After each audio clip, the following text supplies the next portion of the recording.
Assalamualaikum warahmatullahi wabarakatuh. Kami daripada kumpulan 15 yang memegang tajuk idealisme. Kami mempunyai seramai 11 orang ahli kumpulan.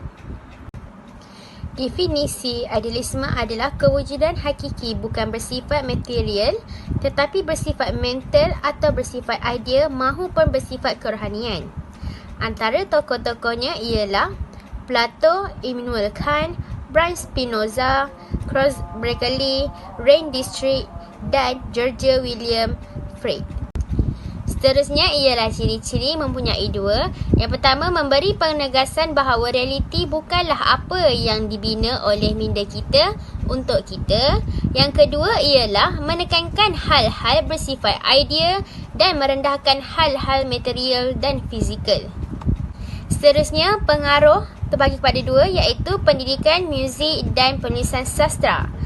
Yang pertama, pendidikan muzik iaitu karya sastra yang mempunyai pemikiran idealisme bersumberkan alam iaitu berkaitan tumbuh-tumbuhan, haiwan, angkasa dan hubungan antara masyarakat.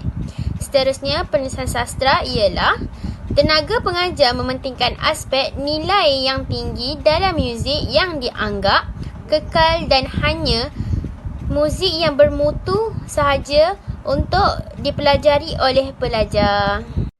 Assalamualaikum dan selamat sejahtera. Nama saya Muhammad Asfar bin Ramli. Nombor metrik saya adalah S58385. Saya akan membentangkan tentang ciri-ciri yang disokong oleh kumpulan penyokong.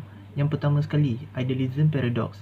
Merupakan semua gambaran atau bentuk yang terhasil diletakkan sebagai akal Tuhan. Pemikiran ini akan melihat sesuatu benda itu merasakan ia bukan hakikatnya berbentuk sedemikian.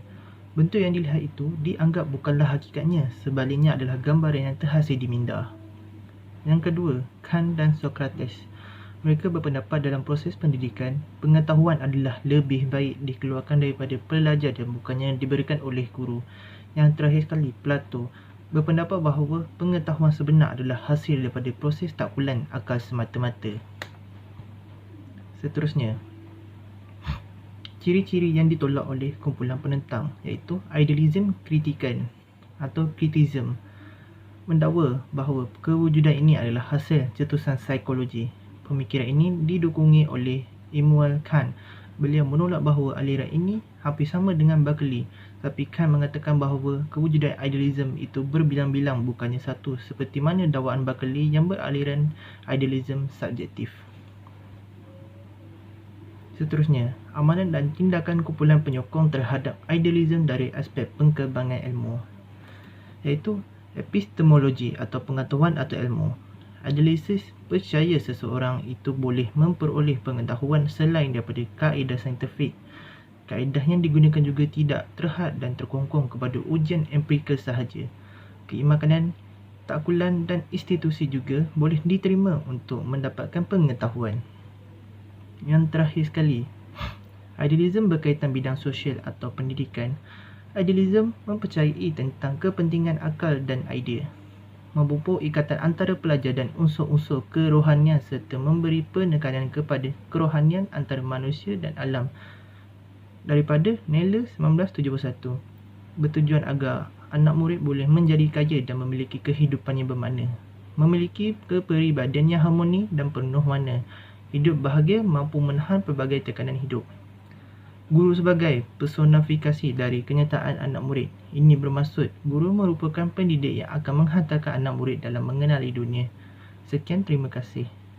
Isu semasa yang kita tapai iaitu golongan yang menghadapi kekeliruan identiti, iaitu LGBT seperti lesbian, gay, bisexual, transgender.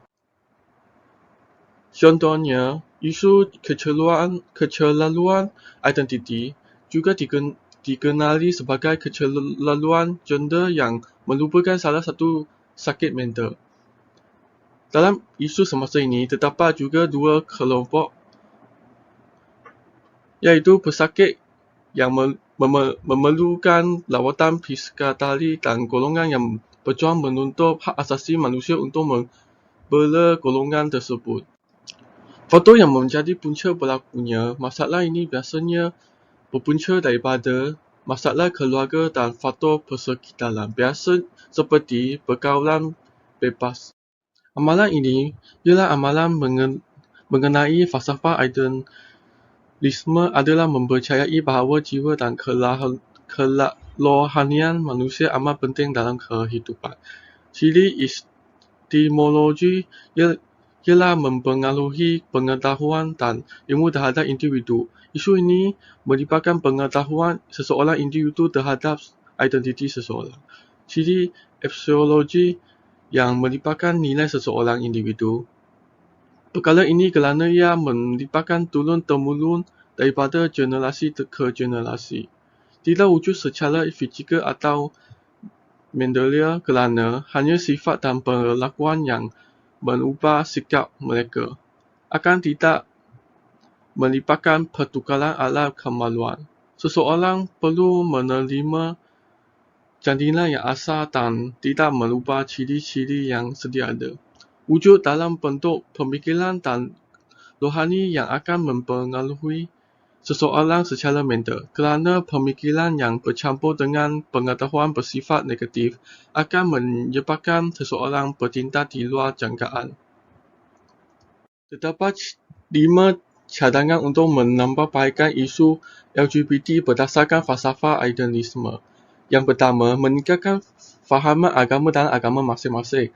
Selain itu, mengkuatkuasakan undang-undang bagi mengekang masalah LGBT dari berleluasa, melarang sebarang aktiviti atau kegiatan yang melibatkan unsur LGBT. Seterusnya, memberikan hukuman yang setimpal bagi kesalahan melibatkan LGBT bagi memberi kesedaran kepada orang awam. Yang akhir sekali iaitu menambah bilangan pengawal khas bagi meninjau isu LGBT. Antara cadangan pelaksanaan terhadap cadangan yang diberikan mengikut isu LGBT sesuai dengan kehendak falsafah ialah mengadakan forum berbentuk keagamaan bagi memberi lebih pendedahan mengenai isu LGBT. Selain itu, menambah hukuman kesesaan mengikut undang-undang sebagai antara satu kaedah pencegahan dari berulang lagi. Seterusnya, memberikan kuasa kepada pihak atasan atau pengawal untuk melakukan sekatan jika terdapat aktiviti melibatkan isu LGBT. Cadangan yang keempat, iaitu kerajaan meminta atas di dalam undang-undang bagi menangani isu LGBT. Yang akhir sekali iaitu melantik pengawal khas untuk menerima aduan dan bagi menjalankan operasi. Terdapat 6 laman web dalam rujukan kita. Contohnya, laman web berita harian dan YouTube.